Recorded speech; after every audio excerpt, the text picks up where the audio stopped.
Deadbolt is an underrated masterpiece from the creators of First Rain. This stealth game is about being the Reaper and destroying a gang of monsters. I have beat the game multiple times and I don't get tired of it. To honor the game, I decided to make a game inspired by it. But there is a problem. The game has an AI that can hear player gunshots and navigate through the map pretty smartly. And I have never done an AI that complex.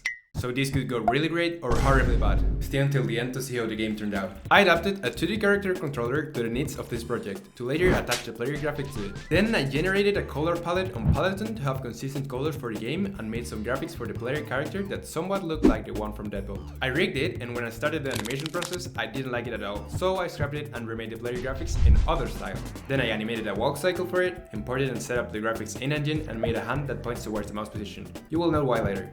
Something that Deadbolt doesn't have that I wanted in the game is the ability to crouch and walk crouched. So I also drew those sprites to later make that when you're crouched, it would be more difficult for the enemies to detect you. I continued to draw sprites, this time for weapons ranging from really regular to more original ones. With the basic art in place, I imported the weapons into the game engine and I started writing the logic for shooting. I wanted the weapons to recoil when shot.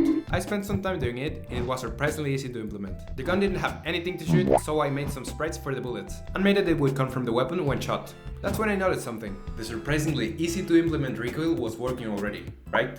Yeah, if you just shot to one side, but if you tried to shoot to the other side, this happened. I spent more time writing the logic for the recoil, fixed the problem, and this time I checked it would work when firing in any direction. Later I made the logic for automatic weapons and set up all the weapons with their specific values for recoil amount, ammo type, ammo available, and whether they are automatic or not. When the ranged weapons were done, I made an animation of the character attacking for the melee weapons. Made that the melee weapons would face the direction the player is facing instead of rotating towards the cursor. I also made that when you maintain the right click and press the left click with a melee weapon, it would disable and another weapon would spawn in its place. I then apply a force and rotation towards the cursor to go to this new weapon. And this is how I made the melee weapon drawing mechanic I really like about Deadbolt. Every time I completed something, I thought about the time to make the AI was getting closer and closer, but I kept working without worrying too much. This time on the ability for the character to have two weapons equipped at a time, and swap them, and made the weapons able to be picked up. If you're picking up a weapon and you already have more than one, you will drop the weapon you're carrying to pick up the other one. When you press right click, your vision will shift to the side you're pointing at, and you can see more of that side's environment. Because it makes sense that if you can aim with melee weapons, you could also do it with ranged ones. Later I made some rectangles that you can use to get up or down floors by pressing E. These represent stairs. That's the way Deadbolt solves the problem of having levels that lack verticality and avoid repetitiveness. To make the map visuals more interesting, I put a city background that I found on itch.io, changed it a little bit to fit the colors of the game, and made it have a parallax effect. The mouse position wasn't really accurate because the bullets come from the tip of the weapon barrel, and the length and position of it changes from weapon to weapon, so the bullet wasn't going straight to the mouse position. I fixed this by drawing a cursor that I attached to the guns so it always points straight. I made a totally original enemy that's totally not a copy of the player character, so you have something to shoot and attack. This also meant that I couldn't postpone building the AI for much longer. Since I already made the movement logic for the player character, I just copied the player and replaced the graphics with the graphics of the enemy. Before making the enemy behavior, I made some simple sprites to work as doors and gave them the logic to be opened or closed. Then, I finally started writing the AI for the enemy. First, I made the enemy move randomly from side to side and cast two rays to detect the player if there were no obstructions like doors or walls in its way. I gave the enemy an alertness value that changes when it sees the player. The alertness value varies depending on the distance to the player, so the further away you are, the more time it will take for it to notice you. When the enemy can't see you, the alertness value will decrease slowly. After that, I made that if the alertness of the enemy reaches a certain level, it will chase the player. The enemy will stay in the engaging state as long as it has vision of the player or the alertness is still high. For the enemy to chase you appropriately, I needed to overcome two major obstacles. Enemies need to be able to open doors, so you can't just shut the door in their face, and they needed to have the capacity to take stairs, so they are not bound to use one floor. I first made the enemy cast a ray towards the direction it is facing when it's chasing you. If the ray collides with a door, it will open the door. That was a pretty easy way of solving the first obstacle. Making the enemies able to follow you when you take stairs was a little bit more complex. I worked on it half of the day and it just wasn't working properly. I continued to work on that the next day and made some advancements. Now the enemy would follow you, but it took it some time to decide which floor to stay on. I fixed that by having a list of available stairs on the floor for each floor. When the enemy is chasing you and it's not seeing you, it will check if you're above or below it. If you are, it will ask the stairs list on the current floor the position of the closest stairs to the last position it saw you. And it will go there and take the stairs that take up or down depending on the case. And that's how the enemies take stairs when chasing you. I made 2 more states for the enemies. When an enemy no longer sees you, it will go to the last place it saw you and patrol it for some seconds to simulate a searching state. If it finds you in that time, it will go back to engaging, and if not, it will go to a new state that makes it go back to the place it started and start patrolling again. The AI for the enemies was one of the things that took me more time in this game, but there still was a lot to do to make this a great tribute game for Deadbolt.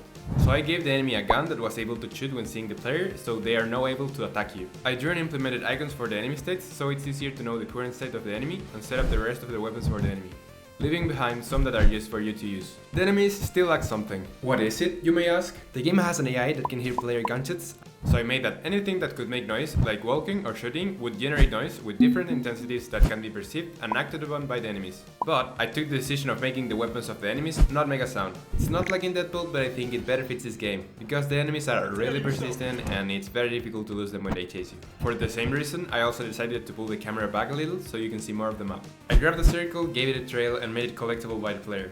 I call this a soul fragment.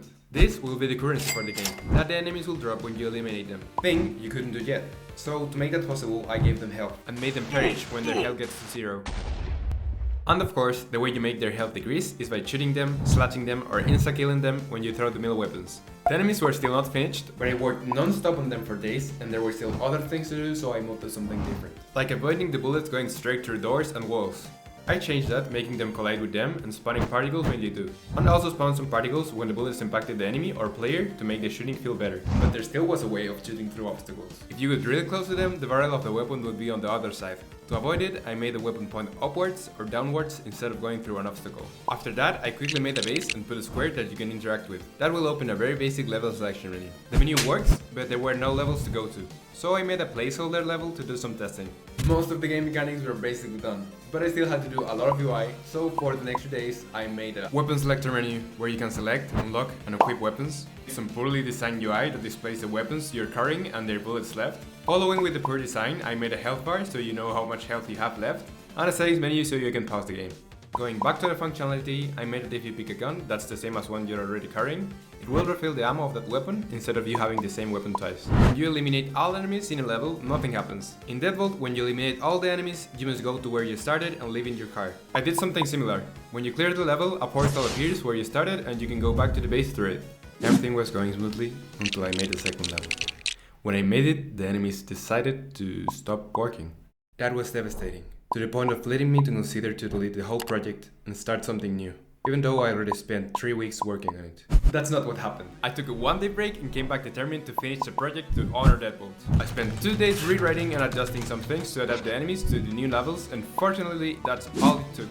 Now that the enemies were working again, I did another level to make sure that everything worked, and finally put my focus on the level design. I built levels 4 to 8 in a day and also made the enemies have more range of vision. Still determined to finish the project, I built the last level and spent the following 5 days doing some pretty boring but necessary stuff, so I'll mention it quickly. I changed the background color to have more contrast with the player, displayed the soul fragments in the top right corner, replaced the placeholder squares in the headquarters with a gun wall for the gun selector, and a desk with a computer for the level selector. I added some post-processing that gives this cool look to the game, remade the UI for the level selector, added music and sound effects to the game, and turned the first level into a tutorial full of information points for new players. I made an itch.io page that I leave in the description where you can download or play the game in the browser. The AI for the enemies turned out great. They are really difficult to beat, but great. It was one of the largest scripts I have written to date, but it was worth it. I think the Deadbolt inspiration is not that noticeable apart from the player character's head, but I think that it's still somewhat noticeable for someone who have played Deadbolt, and I'm satisfied with it. This game took me 31 days to make, but if you want to see how fast I can make a game, you should watch my previous video, where I was challenged to make a game super fast.